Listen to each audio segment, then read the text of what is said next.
Muito boa tarde a todos. Declaro aberta mais uma sessão deste colendo órgão especial do Tribunal de Justiça do Estado de São Paulo, cumprimentando as senhoras e senhores desembargadores, o eminente procurador de Justiça, Dr. Wallace de Paiva Martins, cumprimentando os senhores e senhoras advogados, estagiários, nossos queridos servidores e a todos aqueles que acorrem a este plenário. Na pauta protocolar, enviaremos votos de pesar pelo falecimento do Dr. Miguel Neme Quirala Fará, pai do excelentíssimo Dr. Michel Chacur Fará, juiz de direito substituto em segundo grau, e sogro da doutora Antônia Brasilina de Paula Fará, juíza de direito da vara do Juizado Especial Criminal da comarca de São José dos Campos, falecimento ocorrido em 24 de maio. Abrindo a pauta judicial, vamos aos blocos de julgamento. Sobra do desembargador Xavier de Aquino como relator, número 1, adiado por uma sessão. 12, desembargador relator, desembargador Campos Melo. Adiados a pedido do desembargador Ricardo Dipp, item 21, que tem como relator designado o desembargador Campos Melo. Adiado a pedido do desembargador Ricardo Dipp, 25 de relatoria do desembargador Fábio Gouveia. Sobra do desembargador Noivo Campos, 48. Adiado a pedido dos desembargadores Carlos Monerai e Noivo Campos, item 54, relator desembargador Ricardo Dipp. Destaque. Então, vista do item 54, além dos desembargadores Carlos Monerai e Noivo Campos, também do desembargador Damião Koga. Destaque da desembargadora Luciana Bresciani, desembargador Carlos Monerai. Item 18 de relatoria do desembargador Ademir Benedito. Suspendendo a pauta judicial, desculpe. O que é?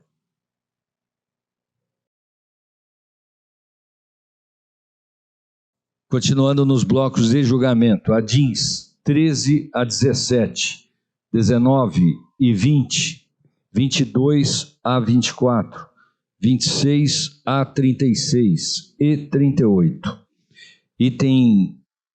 No item 15, a voto convergente da desembargadora Luciana Bresciani. Agravo 2 a 6, conflito de competência 7 a 11. Embargos de declaração, 39 a 41, com voto convergente da desembargadora Luciana Bresciani, no item 41. Incidente de arguição de inconstitucionalidade, item 43. Mandado de segurança, 44 e 45. Notificação para explicações, número 46.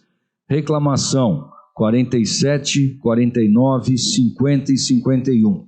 Representação criminal, número 52. São esses os itens no bloco de julgamento. Suspendendo a pauta judicial, vamos à pauta administrativa. Primeiro item da pauta é uma minuta de resolução que dispõe sobre a governança e utilização do sistema EPROC nas unidades do Poder Judiciário do Estado de São Paulo e da outras providências. Como todos já sabem, o EPROC já foi implantado na competência do Juizado Especial e tem ido muito bem. Nós já temos mais de 70 mil advogados cadastrados, não houve nenhum incidente até o presente momento. Nós tivemos que fazer uma atualização, não só São Paulo, todos os tribunais que utilizam o EPROC, tivemos que parar o EPROC para atualização. O que no atual sistema nosso, às vezes, leva 3 dias, nós fizemos em 15 minutos num domingo, meia hora, se não me engano, num domingo. Então, aí o que demonstra que o EPROC realmente foi a melhor opção que esse colendo órgão especial tomou. Foi uma excelente opção. Então, todos já devem ter visto os termos dessa minuta de resolução. A matéria está em discussão. Aprovada a minuta de resolução. Item 2 da pauta Item 2 da pauta, convocação para o Superior Tribunal de Justiça. Ofício do ministro Antônio Herman de Vasconcelos e Benjamin, presidente do STJ, convocando o doutor Henrique de Castilho Jacinto, juiz de direito da 2ª Vara Criminal da Comarca de Araçatuba, para prestar auxílio excepcional e de forma remota aos gabinetes da 3ª Seção do STJ, no período de 26 de maio a 20 de outubro de 2025, sem prejuízo de sua vara. Matéria em discussão, tomaram conhecimento da convocação. Número 3, adequação da redução de distribuição.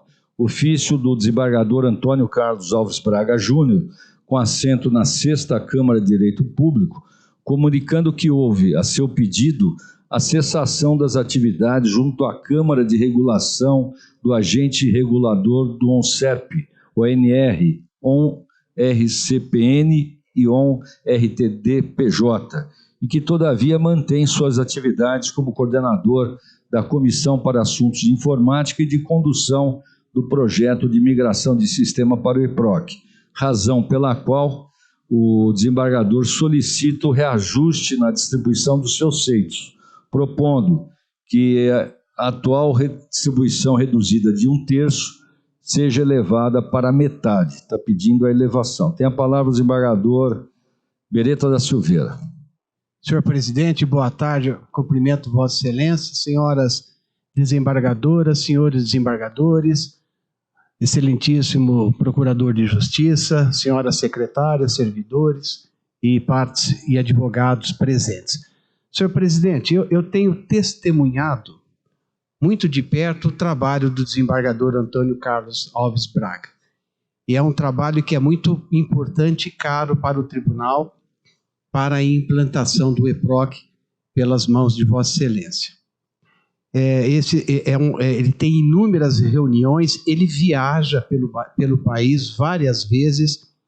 Eu, de minha parte, não me importaria que ele continuasse com 1/3 na distribuição, porque ele viaja, tem reuniões, e enfrentar os processos, ainda que pela metade, seria complicado e pode prejudicar a atividade.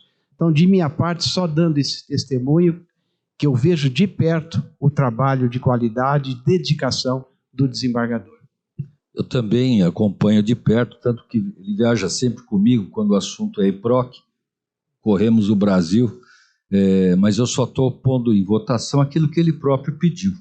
Então, quero crer que ele saiba aquilo que ele está pedindo. Eu acho até que, se nós apreciarmos o pedido dele e, evidentemente, não for possível a contento ele debelar a sua distribuição, poderá ensejar depois um novo pedido, mas não sei, eu acho que ele fez o pedido, nós temos que votar, se deferimos ou não. Porque é diligente, eu sei, isso não há dúvida. Né? Porque é honrado. E principalmente doutor Beretta, porque fui eu que o coloquei nessa função. Sim. Então eu sei o quanto ele realmente trabalha para o EPROC. Ele tem sido um esteio da minha equipe de informática, não é?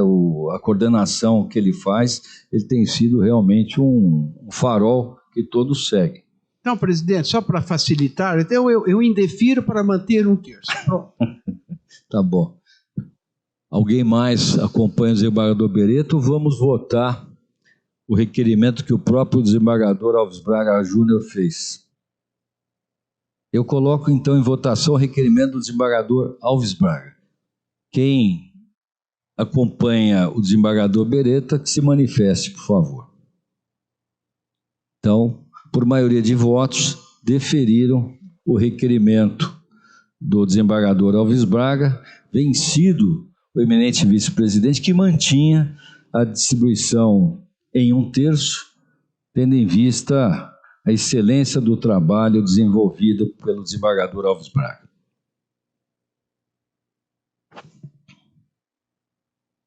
Item 4 da pauta, permuta solicitada pelos desembargadores Oswaldo José de Oliveira, com assento na 12ª Câmara de Direito Público, e Jaime Martins de Oliveira Neto, com assento na 16ª Câmara de direito privado, com efeitos a partir de 10 de julho.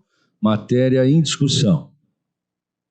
Por votação unânime, aprovaram a permuta. No mais, são afastamentos de juízes, desembargadores, de desembargadores e juízes substitutos em segundo grau, alguns já deferidos a de referendo desescolhendo o órgão especial, matéria em discussão. Aprovados todos os afastamentos. Encerrada a pauta administrativa, vamos retomar a pauta judicial. Informa aos eminentes desembargadores que há sobre a mesa 2 pedidos de preferência e uma sustentação oral. O primeiro pedido de preferência é o item 42 de ordem, embargos de declaração criminal, de relatoria do eminente desembargador Ademir Benedito, que tem o voto 56.372 e tem também a palavra. Senhor presidente, demais desembargadores, boa tarde a todos, senhores advogados, senhor procurador de justiça, senhores servidores, demais pessoas presentes. Aqui se trata de embargos de declaração em que eu verifico a inexistência das hipóteses previstas no artigo 1022 do Código de Processo Civil, entendendo que a finalidade colocada no recurso é unicamente infringente. Eu estou rejeitando os embargos, ressaltando aqui que, embora que o embargante aponta uma questão relativa à realização da prova, o órgão especial, o colégio do órgão especial, enfrentou com clareza e precisão os argumentos já deduzidos pelas partes, expondo suas razões de convencimento ao entender pela rejeição da queixa-crime, diante de ausência de justa causa para a propositura de ação penal. Não obstante, embora o vídeo a que se refere o embargante não tenha sido mencionado expressamente no voto deste relator, todas as provas carreadas aos autos foram devidamente analisadas, tendo-se optado por evidenciar que, aspas, da própria narrativa apresentada pelo querelante, fecho aspas, não se verifica a presença do dolo específico necessário à tipificação do delito, conforme está nas folhas 171 dos autos principais. Sendo óbvio que nem mesmo do relato da parte interessada se extraiu a configuração do delito, desde logo, havendo, portanto, maior razão para se reconhecê-la a partir do próprio vídeo.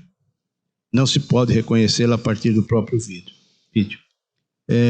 Então, eu entendo que, senhor presidente, aqui a parte está procurando rediscutir esse ponto e, tendo em vista a rejeição liminar da queixa, eu estou rejeitando os embargos. Muito obrigado. O eminente desembargador propõe a rejeição dos embargos. A matéria está em discussão. Por votação unânime, rejeitar os embargos de declaração. Próximo pedido de preferência, o item 53 de ordem, representação criminal, em que é relator também o desembargador Ademir Benedito, com voto 56.376, e tem a palavra. Aqui, senhor presidente e demais desembargadores, é uma representação criminal em que há requerimento da douta Procuradoria-Geral de Justiça pelo arquivamento dos autos, sob o argumento de inexistir indícios de prática de infração penal por parte dos representados. Manifesto aqui inteligência ao artigo 3º, inciso 1 da Lei 8.038 de 90, e por esses fundamentos eu estou, resumidamente aqui na ementa, entendendo que o pedido não comporta acolhimento, tendo em vista que os precedentes todos são no sentido de que o pedido de arquivamento formulado pelo Ministério Público não pode ser rejeitado. Muito obrigado. O eminente relator, então, propõe o arquivamento da representação criminal, matéria em discussão. Por votação unânime, determinar o arquivamento da representação criminal. Primeira sustentação oral é o número 37 de ordem. Ação direta de inconstitucionalidade em que é relator o desembargador Noivo Campos, com o voto 53.022. Pede a sustentação oral o doutor Marcelo Ferrari Taca, que falará pelo prefeito do município de Marabá Paulista. Convido o doutor Marcelo Taca a ocupar a tribuna da defesa. Muito boa tarde, doutor Marcelo. Dispensado o relatório, Vossa Senhoria já tem a palavra pelo prazo regimental. Boa tarde, senhor presidente, senhoras e senhores desembargadores. Eu registro mais uma vez a minha enorme satisfação de atuar perante o nosso colendo órgão especial e quero fazer aqui um registro, senhor presidente, eu não tinha tido a oportunidade de fazê-lo anteriormente, pela aposentadoria do nosso querido desembargador Haroldo Viotti, que se aposentou recentemente, deixando um legado magnífico de relevantes serviços prestados à magistratura de São Paulo, depois de 45 anos de atuação. Eu não poderia deixar de fazê-lo neste momento, ao mesmo tempo em que também saúdo a chegada do não menos querido desembargador Álvaro Torres, que pelo conhecido brilho também vai pontificar nas nobilíssimas funções de atuar junto ao órgão especial do nosso querido Tribunal de Justiça. Esta é uma ação direta de inconstitucionalidade, senhor presidente, senhoras e senhores desembargadores, em que Sua Excelência, o Procurador de Justiça, acoima de inconstitucionais dois dispositivos do Estatuto dos Servidores Públicos Municipais, nomeadamente o artigo 81B e o artigo 81C do Estatuto dos Servidores Públicos da Municipalidade. Quando nós tivemos a oportunidade de examinar a petição inicial de Sua Excelência, o Procurador de Justiça, logo de cara devo confessar que nós concordamos com a inconstitucionalidade do artigo 81B.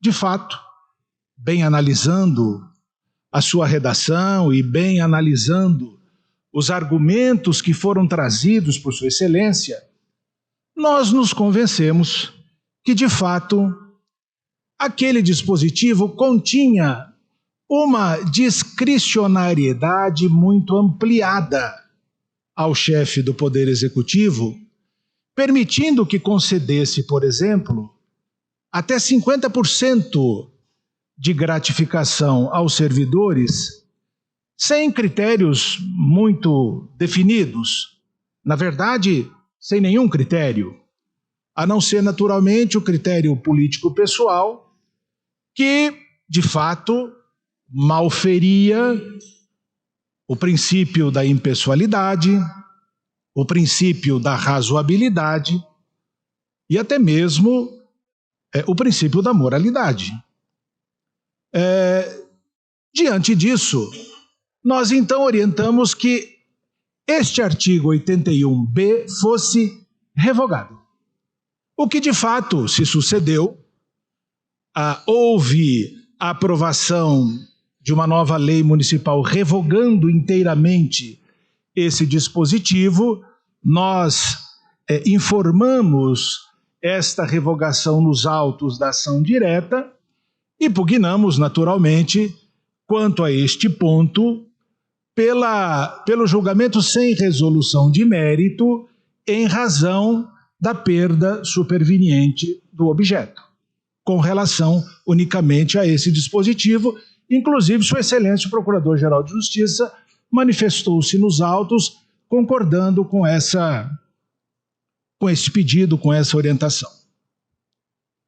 Com relação ao artigo 81C, nós temos profundas e fundadas divergências em relação à pretensão deduzida pelo eminente Procurador-Geral, pelo Procurador de Justiça.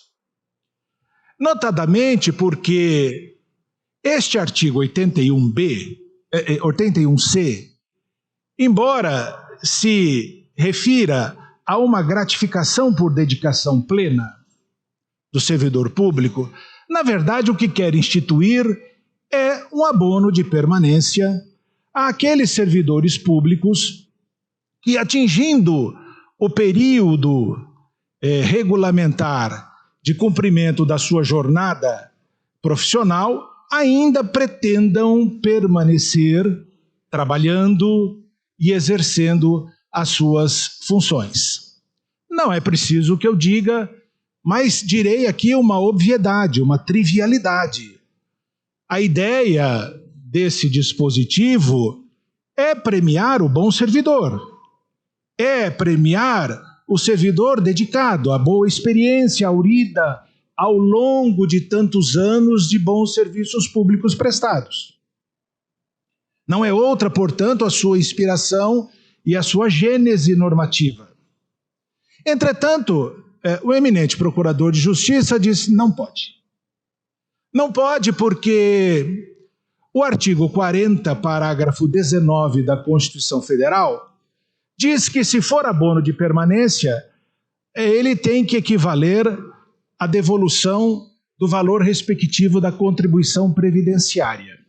Quando, na verdade, esse dispositivo estabelece, devo dizer, que a cada ano que o servidor ficar após o período regulamentar, ele receberia 5% de acréscimo aos seus vencimentos, limitados ao máximo ao período de um lustro, portanto, de 5 anos.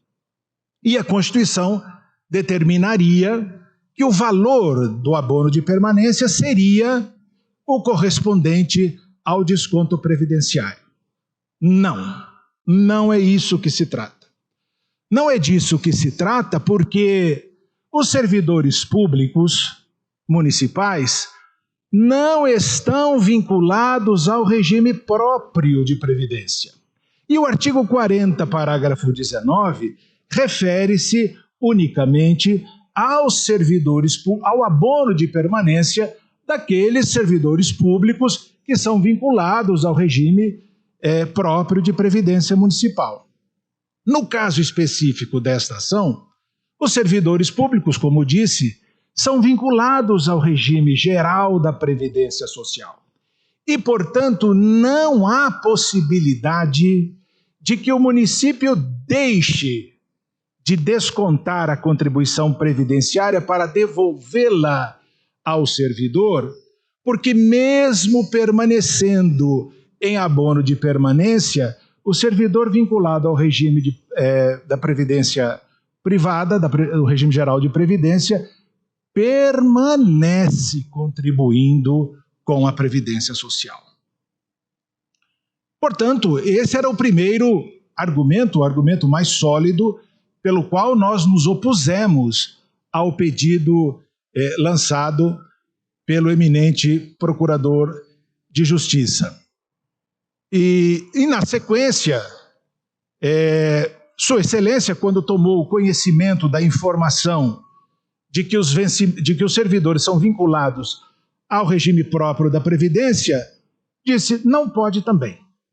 Não pode também, porque o abono de permanência é exclusivo dos servidores públicos vinculados ao regime próprio de Previdência Social.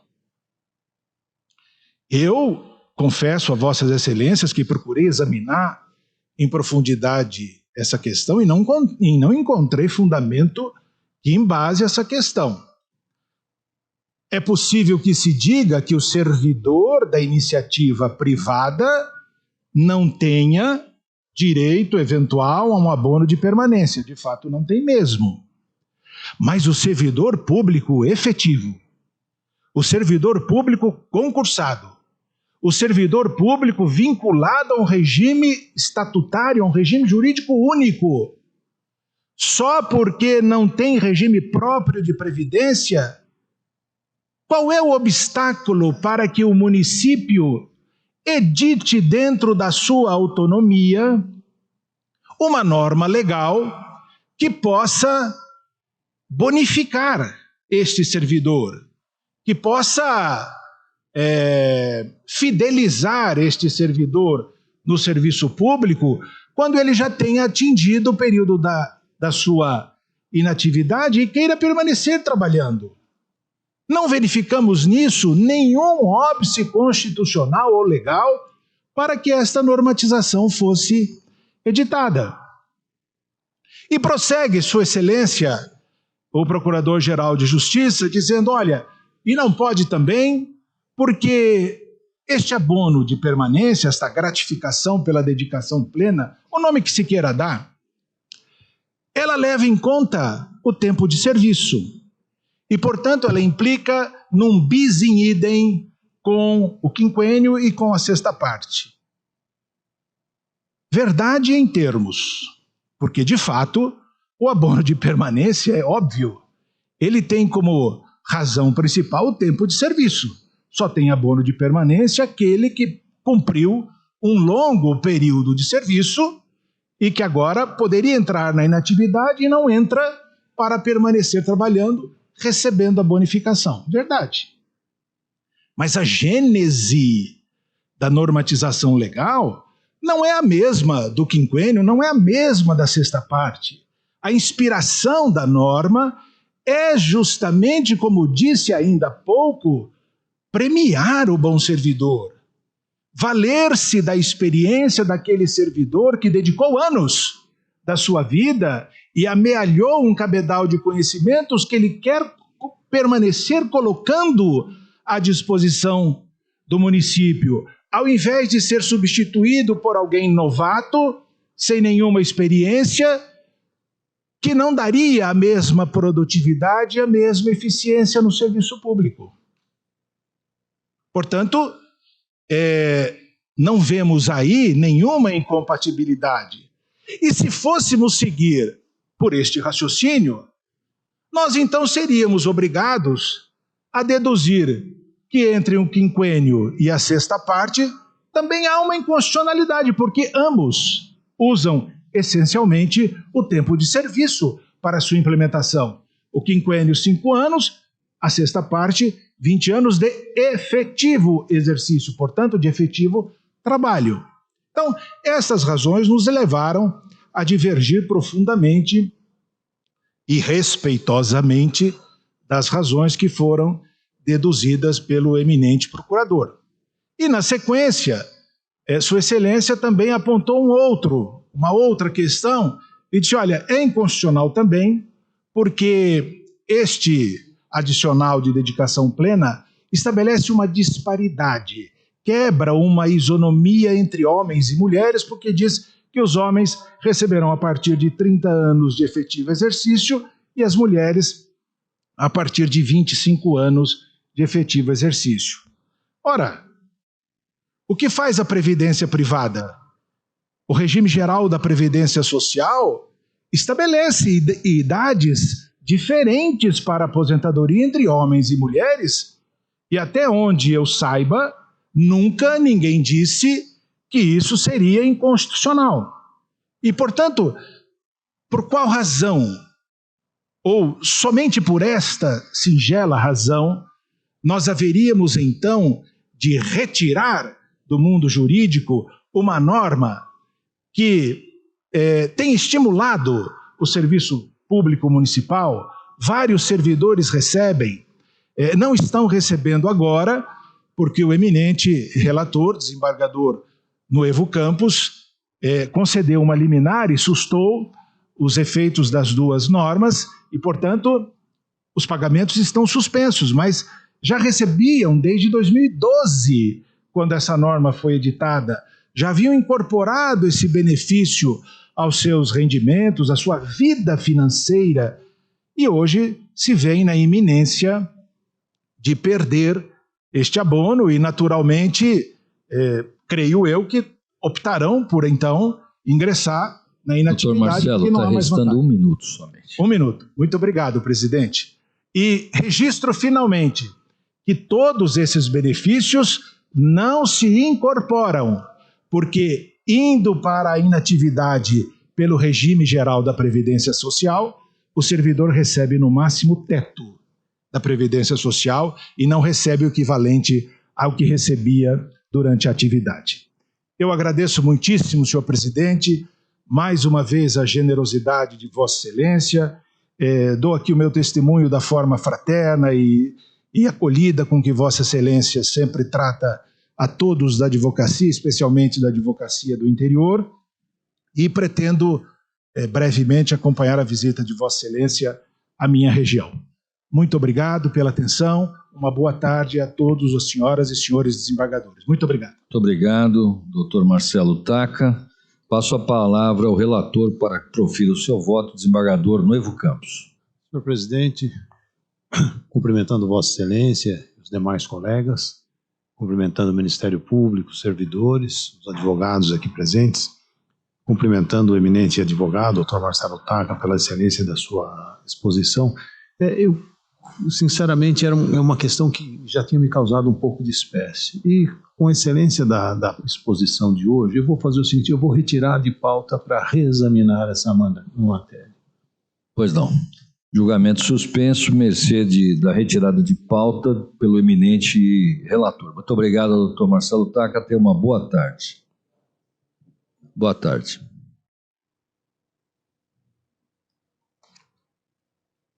Esse é o destaque.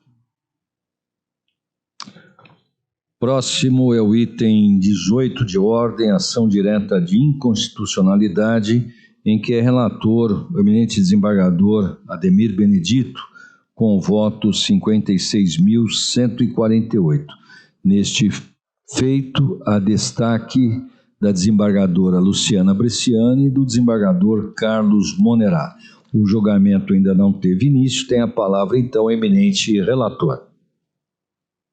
Senhor presidente, demais desembargadores, essa questão trazida nesse voto já é conhecida de todos, refere-se à criação de cargo de controlador interno de prefeitura. Aqui no caso é a prefeitura de Pitangueiras. Aqui na emenda eu digo o seguinte, Lei 3.554, de 8 de março de 2018, do município de Pitangueiras, que dispõe sobre o sistema de controle interno municipal, nos termos do artigo 31 da Constituição Federal, do artigo 59 da Lei Complementar número 101 de 2000, artigo 50 e 53 da Lei Orgânica do Município, e cria a unidade de controle interno do município. O voto é proferido em reexame, determinado pelo Colégio Supremo Tribunal Federal, nos termos da decisão proferida em reclamação constitucional, verificando-se a inconstitucionalidade de norma municipal que cria cargos em comissão para o desempenho de funções técnicas, profissionais e burocráticas, sem vínculo especial de confiança entre o nomeado e a autoridade nomeante, sem descrição legal clara das atribuições e cuja natureza exige provimento efetivo. Afronta os critérios definidos no tema 1010 da repercussão geral, ou de repercussão geral. Ação direta em reexame julgada procedente, observada a modulação. Aqui, senhor presidente e demais desembargadores, esse tema vem sendo debatido, eu já recebi divergência da eminente desembargadora Luciana Bresciani e do desembargador Monerá, e eu venho seguindo aqui nos meus votos o que grande parte dos colegas vem deliberando e, por maioria de votos, comumente sendo prestigiado. Há agora um novo posicionamento. Na última sessão deste colégio do órgão especial, houve uma série de votos divergentes, modificando o entendimento anterior, mas não houve unanimidade. E o número de votos ainda foi grande. Portanto, eu aqui vou continuar refletindo sobre o tema, mas, em princípio, eu estou mantendo o meu voto e julgando, então, procedente a ação direta. Muito obrigado. O eminente relator, então, ratifica o voto anteriormente lançado pela procedência da ação direta. Tem a palavra a desembargadora Luciana Bresciani. Obrigada, senhor presidente. Cumprimento a Vossa Excelência, a todos os nobres colegas, ao doutor subprocurador-geral de Justiça, aos advogados, demais presentes e nossos diligentes servidores. Senhor presidente, eu ouso divergir do sempre bem lançado voto do eminente culto desembargador relator, primeiramente porque nós estamos em sede de reclamação. Reclamação julgada procedente, baixados os autos para um novo julgamento, em cumprimento à tese de repercussão geral, cuja leitura o Colégio Supremo Tribunal Federal faz e tem feito e refeito nesses casos específicos, em especial nesses casos. Me parece que aquela divergência ainda existente diz respeito aos casos das ADIs, de controlador interno, nas quais eu também tenho defendido e tenho sustentado a aplicação da leitura do Colégio Supremo Tribunal Federal à tese de repercussão geral, portanto, de observância obrigatória. Aqui nós vamos além, porque nós estamos em sede de reclamação. Então, o Colégio Supremo Tribunal Federal disse, no caso específico, depois de ter dado uma liminar para suspender acórdão desse colendo órgão especial, que novo julgamento deve ser proferido a fim de adequar a tese de repercussão geral. Em sede de reclamação, nós já tivemos julgamento neste colendo órgão especial desses mesmos casos de controlador, acórdão da relatoria do eminente desembargador Campos Melo, por votação unânime, readequando. Porque me parece que na sistemática processual não existe espaço para não readequar, a não ser que se estabeleça um discrimen. E discrimen aqui não há. A hipótese é exatamente a mesma, nem se sustenta o discrimen. Então, respeitado o entendimento em sentido contrário, especialmente diante do que restou deliberado pelo Colégio Supremo Tribunal Federal nos autos da reclamação 73783 de São Paulo, folhas 353 e 367 destes autos, impõe-se a conclusão de que é caso de retratação da decisão, antes prolatada, a fim de reconhecer que não há inconstitucionalidade a ser declarada. Nós estamos num caso de controlador interno do município, restrito a servidores admitidos por concurso e que atendam determinados requisitos de qualificação.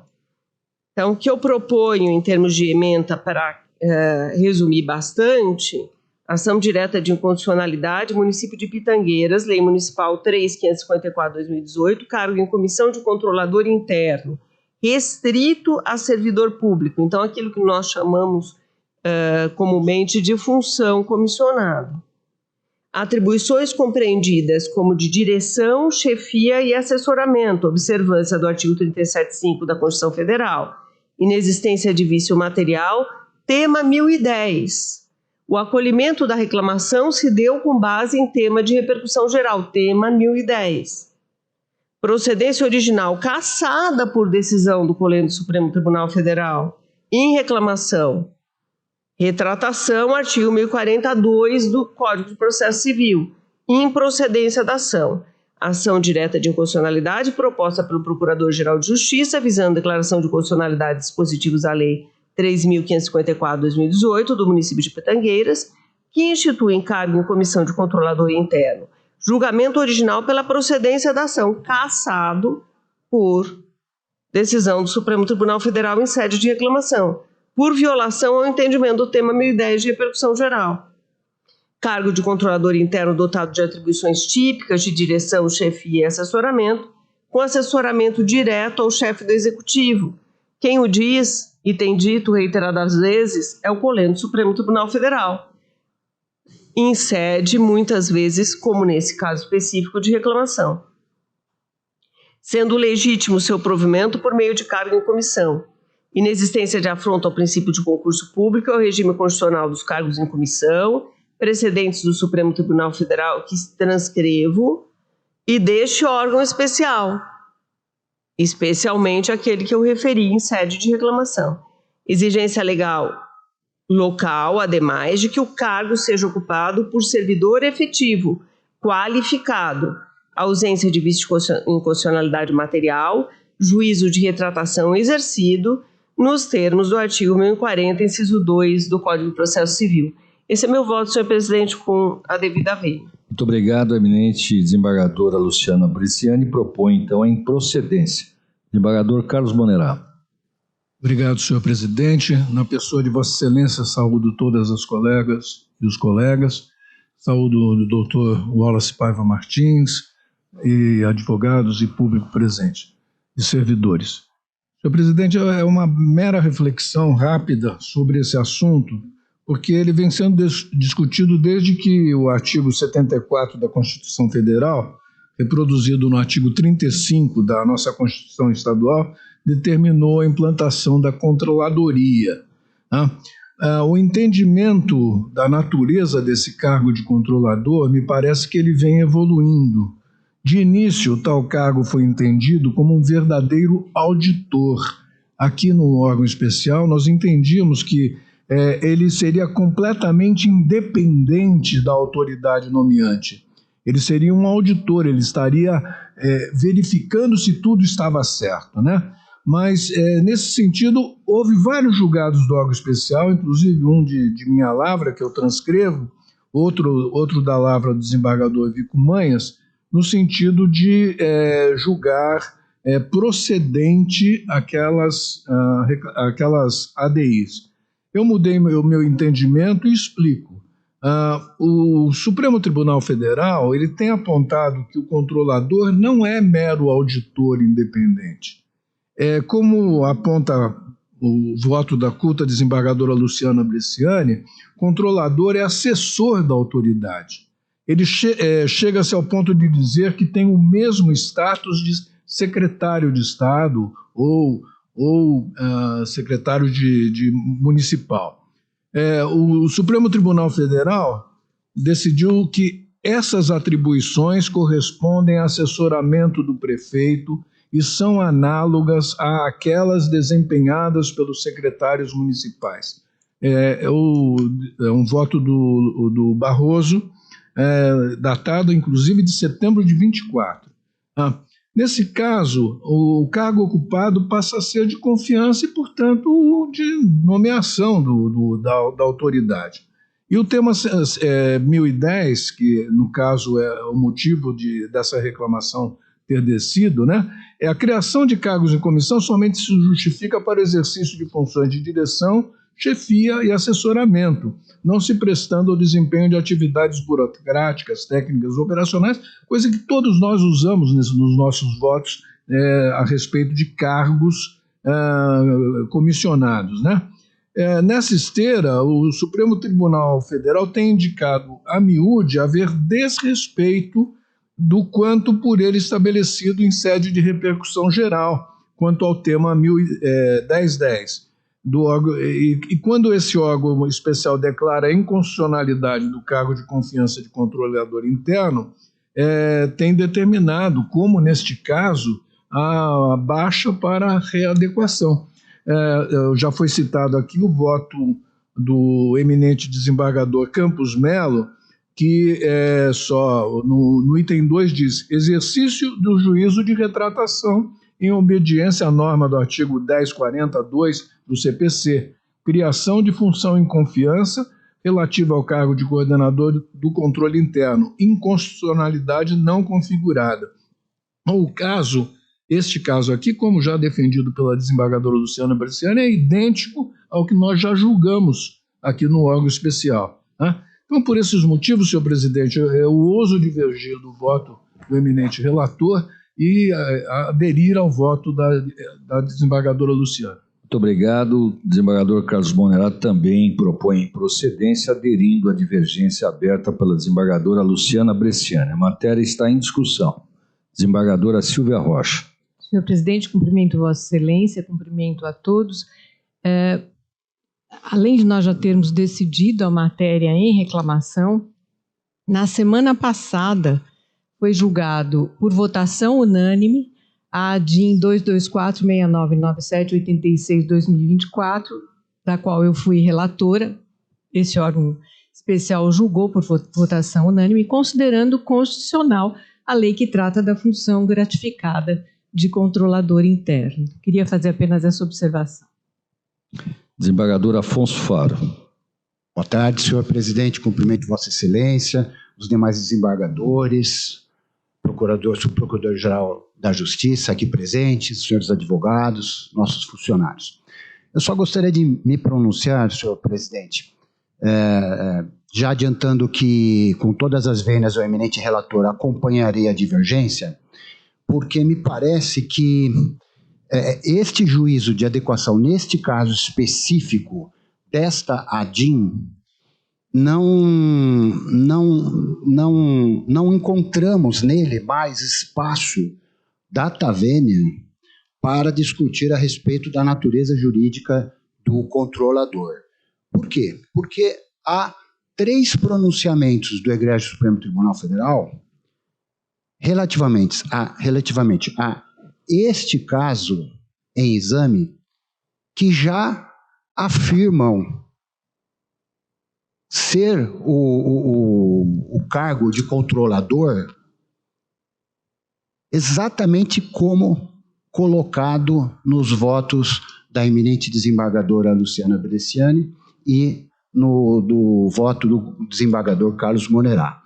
Então, senhor presidente, a mim me parece que se o próprio Supremo Tribunal Federal já em 3 acórdãos diferentes, salvo engano, por 3 relatores diferentes, já afirmou nesse sentido, não nos cabe mais discutir essa natureza jurídica e apenas, pura e simplesmente, fazer a adequação.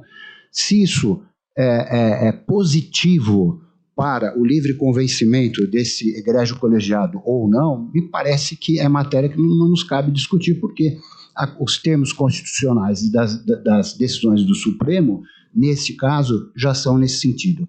Então, senhor presidente, feitas essas considerações, eu acompanho a divergência. Muito obrigado. Desembargador Afonso Faro Júnior acompanha a divergência. Tem a palavra o desembargador Ademir Benedito. Senhor presidente, diante dos pronunciamentos dos colegas, se realmente eu for ficar isolado, eu adequo o acordo e pode ser unânime, eu refaço o voto. Pois não, eu vou colher os votos. Alguém mais gostaria de se manifestar? Vou colher os votos. Eu sou o primeiro a votar e ia fazer exatamente a ressalva que fez a desembargadora Silvia Rocha. Na última sessão, no bloco, foi reconhecida a constitucionalidade do cargo ou função de controlador interno. Eu mesmo vinha votando contrariamente e hoje alterando a minha decisão, o meu entendimento, mercê dos julgamentos deste colendo órgão especial que respaldam decisões do Supremo Tribunal Federal, estou alterando o meu voto e com todas as vênias estou acompanhando a divergência. Como voto, senhor vice-presidente? Senhor presidente, com todo respeito ao eminente relator, voto com a divergência. Como voto, decano? Acompanho a divergência. Como voto, desembargador Damião Koga? Com a divergência. Desembargador Vico Manhas? Com a divergência. Desembargador Campos Melo?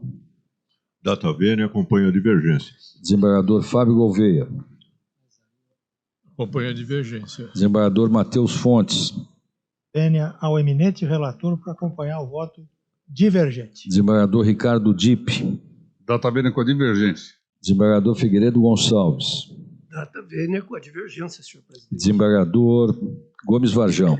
Senhor presidente, respeitosamente com a divergência. Nós já atingimos a maioria, indago se alguém acompanha o relator. Desembargador Ademir, nos próximos entendimentos ou neste? Neste mesmo. Eu vou adequar o voto. Pois não. Posso ficar como relator ou a própria desembargadora Luciana?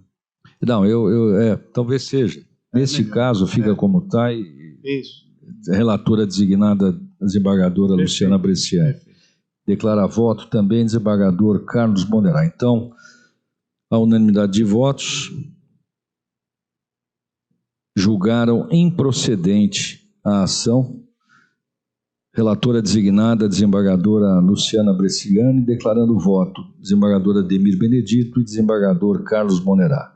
Assim fica decidido. Não havendo mais destaques ou sobras que mereçam qualquer tipo de apreciação, vou declarar encerrada a sessão, mas antes disso teremos que ouvir, mais uma vez, com muito prazer, o desembargador Campos Melo. Senhor presidente, eu cumprimento as ilustres desembargadoras, os ilustres desembargadores aqui presentes. Lamento apenas que a sessão tenha sido demasiadamente rápida, mas cumprimento Vossa Excelência pela célere condução dos trabalhos. Muito obrigado, declaro encerrada a sessão. Boa tarde a todos.